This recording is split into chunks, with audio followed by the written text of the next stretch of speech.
Imagine creating one of the most groundbreaking sci-fi films ever made. But literally everything that could go wrong does. That's the story of War of the Worlds. A production so chaotic it's a miracle the movie even exists. From melted makeup to illegal filming to sound effects made from tortured animals, this wasn't just a movie shoot.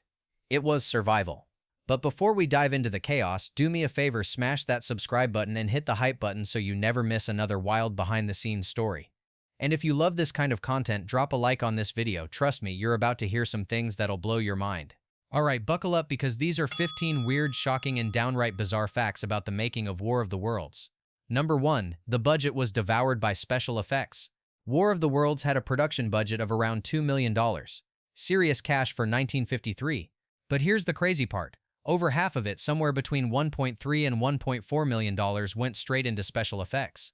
Miniature cities built just to be demolished. War machines suspended on wires, perfectly timed explosions, and alien fluids mixed in labs. Most big studio dramas at the time cost less than $1 million total. This sci-fi spectacle burned through more on effects alone than entire films cost to make. The gamble worked. The Oscar-winning visuals became legendary, but Paramount executives were sweating bullets. One mistake, one failed shot, and that mountain of money would have vanished in smoke. Number 2. Alien blood. Came straight from the butcher shop. When the filmmakers needed Martian blood, they skipped the science lab and headed to the local butcher. That otherworldly alien fluid splattered across the screen, just dyed animal organs and blood from a slaughterhouse.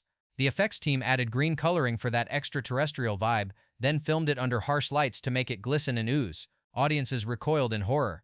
If they'd known it was basically butcher shop scraps, the reaction might have been less sci-fi shock and more pure disgust. Number 3. The Martian war machines were almost flying saucers. When you think War of the Worlds, you picture those eerie manta ray-shaped war machines gliding through destruction. But that wasn't the original plan. At first, Paramount wanted classic flying saucers, the UFOs plastered on every pulp magazine. The problem, by the early 1950s, UFO hysteria was everywhere. News reports, tabloids, conspiracy theories. Audiences were drowning in little green men stories. Filmmakers worried the movie would look like another cheap alien flick, so they scrapped the saucers and went bold. Special effects legend Al Nozaki designed the sleek, curved machines we know today, part manta ray, part cobra, with snake-like necks firing deadly heat rays. It gave the film an identity that still feels alien today. Number 4. The heat ray sound was discovered by pure accident. The Martian heat ray had to sound deadly, alien, unforgettable. But nobody could agree on what death by laser should actually sound like. The sound team tried whooshes, pops, even explosions. Everything felt too ordinary. Then luck struck. An engineer accidentally discovered the noise made when striking an electric guitar string with a metal object, then playing it backward through an echo chamber. Add electronic distortion and suddenly they had it. That piercing, otherworldly zap audiences would never forget. It wasn't just a sound effect. It became a sonic trademark of alien destruction. Decades later, it's still one of sci-fi's most iconic audio cues. Number 5. The actors were nearly cooked alive. The Martians weren't the only ones bringing heat. The set itself became an oven. To simulate burning destruction from Martian weapons, the crew used gigantic carbon arc lamps, some of the hottest, brightest lights available. These monsters blasted so much heat that temperatures on set soared past 130 degrees. Actors stood under the beams in heavy costumes while cameras rolled. It wasn't long before people started dropping. Extras fainted, makeup literally melted off faces, and crew members had to rotate in and out just to keep filming. One cameraman said it felt like standing in front of the sun. The irony? The Martians never touched a single actor. The movie magic itself nearly wiped them out. Number 6. Censorship nearly killed the violence. The 1950s weren't friendly to envelope-pushing movies. When Paramount submitted War of the Worlds to censors, they nearly had a meltdown. Exploding cities, burning bodies, screaming crowds, too much for family audiences. Officials demanded the studio tone down the chaos, especially scenes showing panicked civilians being fried by heat rays. Paramount fought back, arguing the destruction was the whole point. This wasn't a polite alien visit. It was the end of the world. In the end, a few shots were trimmed, but the film kept its terrifying edge. Critics later called it one of the most intense sci-fi movies of its time. Number 7. The UK thought it was too scary for kids. When War of the Worlds crossed the Atlantic, British censors were horrified. Exploding cities, panicked crowds, bodies turned to ash for 1953 audiences, it was considered way too intense. The film got slapped with an X certificate, meaning adults only. Imagine that, a science fiction adventure treated like a horror movie. Local councils even pushed back, arguing the rating was unfairly harsh, but it stuck. For years, the film was barred from younger audiences in the UK. Only later, after its reputation as a sci-fi classic was secure, did the rating relax. But in its day, War of the Worlds was literally considered too frightening for children. Number 8. The first Martian designs were laughably bad. Everyone remembers the Martians as slimy, glowing, unsettling creatures, but the early designs, downright goofy. First concept sketches showed them as little more than oversized, bug-eyed puppets with floppy limbs. When prototypes were tested on set, the crew couldn't stop laughing. Instead of terrifying, they looked like children's toys. The effect killed the mood instantly. Realizing disaster was imminent, the design team scrapped everything and started over. They eventually settled on the more menacing clawed creatures we see in the final cut, eerie enough to haunt audiences, yet mysterious enough to keep most terror hidden in shadows. A last-minute save that turned embarrassment into nightmare fuel. Number 9. A set accident nearly turned deadly. Big sci-fi effects in the 1950s meant big risks. During one climactic sequence, rigged explosions were set to go off as actors ran for cover. Timing was supposed to be precise. Fireballs would erupt just after the cast cleared the danger zone. But something went wrong. One charge detonated early, sending a blast of heat and debris frighteningly close to the actors. Crew members dove for cover. A cameraman swore he felt his eyebrows singe off. For a moment, everyone thought they just witnessed a fatal accident. Luckily, no one was seriously hurt, but the scare rattled the entire set. From then on, explosions were double-checked and rehearsed with almost military precision. Number 10. Director Byron Haskin nearly had a breakdown. Guiding War of the Worlds was no easy ride for Byron Haskin. He'd been a respected effects artist before becoming a director, but this film pushed him harder than anything before. Every day brought new disasters, wires showing up on film, sensors breathing down his neck, actors fainting under heat lamps, studio executives demanding faster progress. Haskin was caught between creative ambition and constant crisis management. At one point, insiders claimed he nearly walked off the project entirely, exhausted by non-stop pressure. Somehow he stuck it out, keeping production on track even when it looked like the film might collapse. The breakdown never came, but the toll was obvious. By the time the movie wrapped, Haskin looked more like someone who'd survived an alien invasion than directed one. Number 11. Paramount started filming without legal rights. You'd think a giant studio would make sure they legally owned a story before spending millions filming it. Not Paramount. They thought their 1925 deal with the H.G. Wells estate gave them movie rights forever. But there was a catch. That old contract only covered a silent film version. By the 1950s, sound films were standard, which meant the entire production of War of the Worlds was basically illegal. Imagine the panic. Cameras were already rolling, actors were in costume, and suddenly lawyers realized the studio didn't even have the right kind of rights. Paramount scrambled, cut a new deal with the Wells estate, and only then could they legally keep filming. One of the greatest sci-fi movies ever made started its life on shaky, almost criminal ground. Number 12. The Martian sounds came from tortured animals. Filmmakers wanted the Martians to sound terrifying, something inhuman that would stick in your head. But in 1953, there were no digital effects, no fancy synthesizers. The sound team had to get creative. They layered together animal cries, scraping metal, and electronically distorted recordings until it formed that eerie, high-pitched shriek that became the Martian's voice.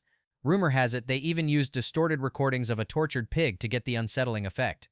The result? A sound so alien and unnatural that audiences squirmed in their seats. Unforgettable, disturbing, and entirely the product of analog experimentation. What makes this even more impressive is that the sound designers were working with incredibly primitive equipment by today's standards.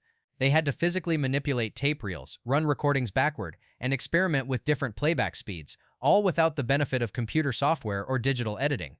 Every variation had to be recorded, tested, and re-recorded until they got it right. The process took weeks of trial and error, with the team sometimes working late into the night trying to find that perfect balance between recognizable and utterly alien. That dedication paid off. The Martian scream became so iconic that it's been referenced and imitated in countless sci-fi productions ever since. Number 13. The wires wouldn't stay hidden. The Martian war machines were supposed to glide through the air like unstoppable predators. In reality, they dangled from wires, and those wires became the crew's biggest nightmare. No matter how they lit the models, wires kept catching studio lights. In pristine Technicolor prints of 1953, most audiences didn't notice. But as the film aged and color faded, wires started popping out like sore thumbs. By the time TV reruns hit in the 70s and 80s, fans were laughing at floating toys on strings instead of ducking under their seats. It wasn't until the 2018 4K restoration that technicians finally fixed the problem. By going back to original 3-strip negatives, they adjusted contrast and digitally painted out reflections, making the machines look terrifying again. The aliens didn't just invade Earth, they accidentally exposed Hollywood's trickiest strings.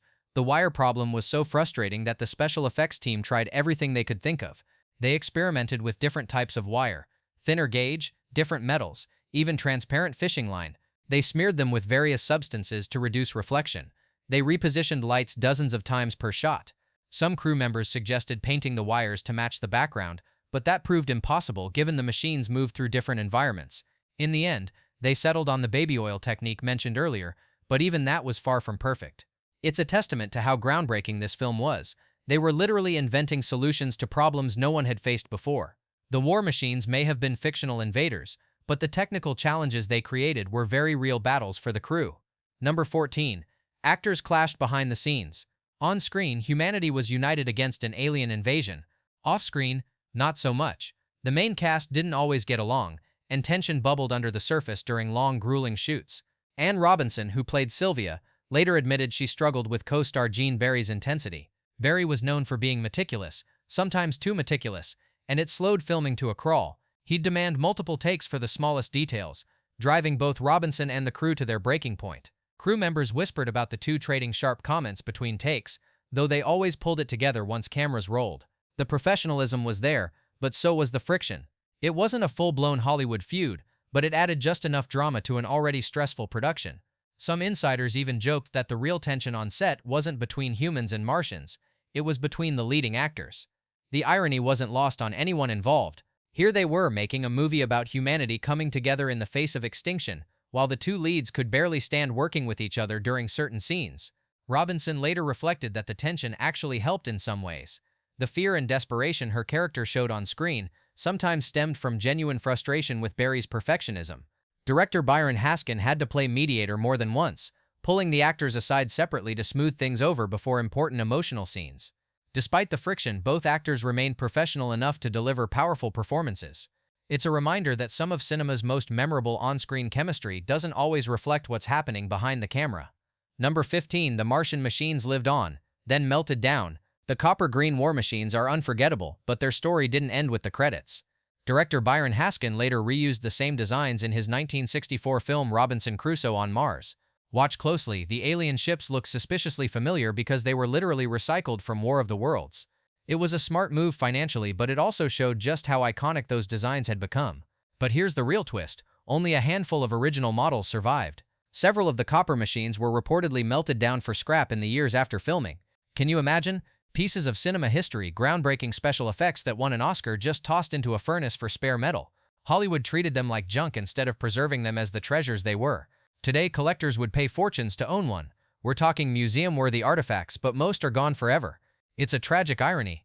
These iconic Martian invaders, symbols of unstoppable alien power, couldn't survive Hollywood's own destructive indifference.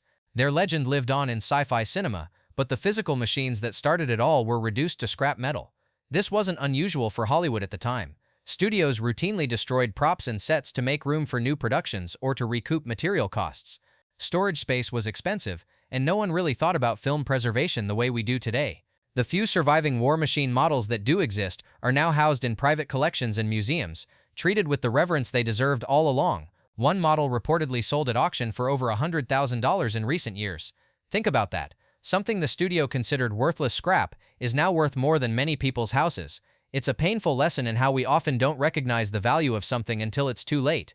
The War of the Worlds machines that survived are now priceless relics of cinema history, while their destroyed siblings remain only in the frames of film that captured them.